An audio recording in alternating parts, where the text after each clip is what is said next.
আলু ডালের পুর ভরা এই রান্নাটি খেতে এতটাই মজাদার। আপনারা যদি বাসায় ট্রাই করে দেখেন তাহলেই বুঝতে পারবেন যে কতটা স্বাদ এই রেসিপিটিতে। আমি বলবো আপনারা বাসায় একবার হলেও খেয়ে দেখবেন, আর বাসার সবাইকে যদি তৈরি করে দেন সবাই প্রশংসা করবে।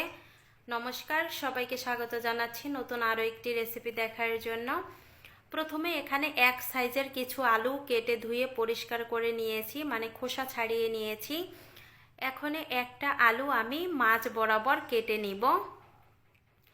একটা আলু কেটে নেওয়া হয়ে গেছে। এবার মাঝখানে থেকে আমি গর্ত তৈরি করে নিব, এজন্য মাঝখানের অংশটা উঠিয়ে নিতে হবে আলু থেকে। এভাবে চাইলে আপনারা ছুরি দিয়েও করে নিতে পারেন, আর এরকম বড় চামচের পেছন দিয়েও করে নিতে পারেন। তবে আমি বলবো বড় চামচের পেছন দিয়ে করাটাই খুব সহজ, ইজিভাবে করা যায় ছুরির চাইতে। আমি একটাই যে গর্ত করে নিয়েছি, দেখেন মাঝখানের অংশটা উঠিয়ে নিয়েছি।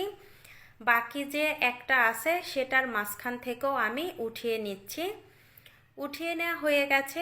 এখন যে আলুর মাঝখানের অংশটা, এগুলো কিন্তু অবশ্যই অবশ্যই ব্যবহার করবেন, ফেলে দিবেন না। এভাবে আপনারা ছুরি দিয়ে ছোট করে কেটে নেবেন, এমনকি পাটায় বেটেও নিতে পারেন। আমি কিন্তু পাটাই বেটে নিয়েছি, চাইলে এরকম ছোট করেও দিতে পারেন। সবগুলো আমি ওভাবেই রেডি করে নিয়েছি আলুগুলো। আর এদিকে হচ্ছে ডাল ভিজিয়ে রেখেছিলাম 1 ঘন্টা আগে, এগুলো বেটে নিয়েছি, পাটায় বাটিনি, আমি ব্লেন্ডারে পেস্ট করে নিয়েছি।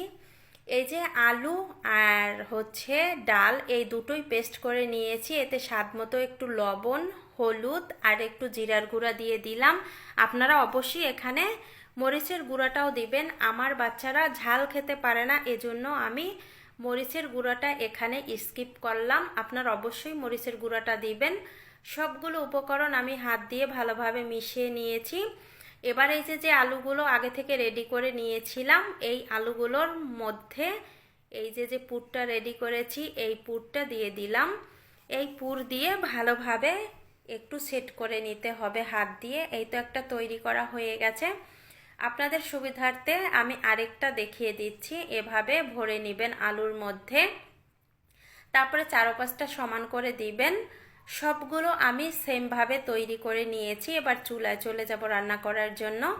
কড়াইয়ে আমি তেলটা দিয়ে গরম করে নিয়েছি, মিডিয়াম হিটে গরম করেছি, বেশি গরম করিনি।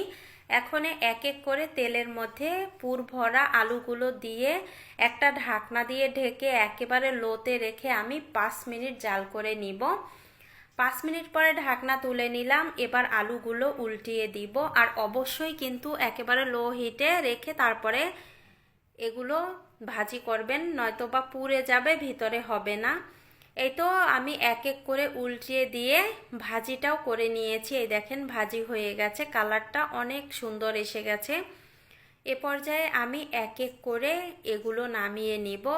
এভাবে কিন্তু 2 পাশটাই ভালোভাবে ভাজি করে নিতে হবে। আমি বাকিগুলো ভাজি করতে বসিয়ে দিয়েছি, আর অন্যদিকে হচ্ছে মশলা তৈরি করতে আসলাম। তেলের মধ্যে পেঁয়াজ কুচি, রসুন কুচি, আদা কুচি এই আর হচ্ছে টমেটো কুচি, এগুলো দিয়ে ভাজি করে নিব। যখন এই যে ভাজি হয়ে গেছে এ পর্যায়ে দিয়ে দিলাম ধনিয়া বিচি আর হচ্ছে জিরা। এগুলো দিয়ে এবার সবগুলো উপকরণ আবারও কিছুক্ষণ ভাজি করে নিব। ভাজি হয়ে গেছে, ঠান্ডা করে এগুলো পেস্ট করে নিব। এদিকে আমার ভাজি করা হয়ে গেছে। আলুতে যে পুর ভরে নিয়েছিলাম সেগুলো সবগুলো ভাজি করে এই তেলের মধ্যে রান্নাটা সেরে নিব। ফোড়নের জন্য জিরা, তেজপাতা, তারপরে হচ্ছে লং, এলাচ, দারুচিনি এগুলো দিয়ে একটু ভাজি করে সেই ভাজি করা মশলাটা পেস্ট করে দিয়ে দিলাম কষানোর জন্য। আমি 2 থেকে 3 মিনিট কষিয়ে নিয়েছি। এরপরে দিয়ে দিলাম 4টা কাঁচামরিচ।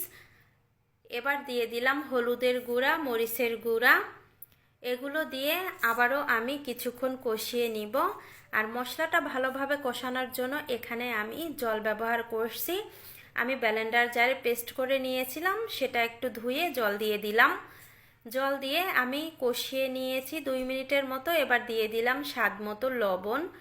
লবণটা দিয়ে একটু মিশিয়ে নিয়েছি। এখনই এখানে দিয়ে দিলাম জল। জলটা দিয়ে এবার ঝোলটা ফুটিয়ে নিব। ঝোলটা ফুটে উঠে গেছে। এ পর্যায়ে আমি এক এক করে আলুর পুর ভরা ডালগুলো দিয়ে দিচ্ছি। দিয়ে একেবারে লো হিটে আমি জাল করে নিব এগুলো 4-5 মিনিট পরে এবার আমি দিয়ে দিলাম একটু গরম মশলা। গরম মশলা দিলে এটা খেতে আরও বেশি ভালো হয়। আপনারা চাইলে একটু ধনিয়া পাতাও দিতে পারেন, আমার কাছে ছিল না তাই আমি দিতে পারিনি। রান্নাটা শেষ, দেখেন গ্যাসটা আমি বন্ধ করে দিয়েছি। এবার আমি চুলা থেকে নামিয়ে নিব। চুলা থেকে নামিয়ে নিয়েছি। অনেক অনেক মজা হয়েছিল এই রান্নাটি। আজকের ভিডিওটি আমি এখানে এন্ড করলাম।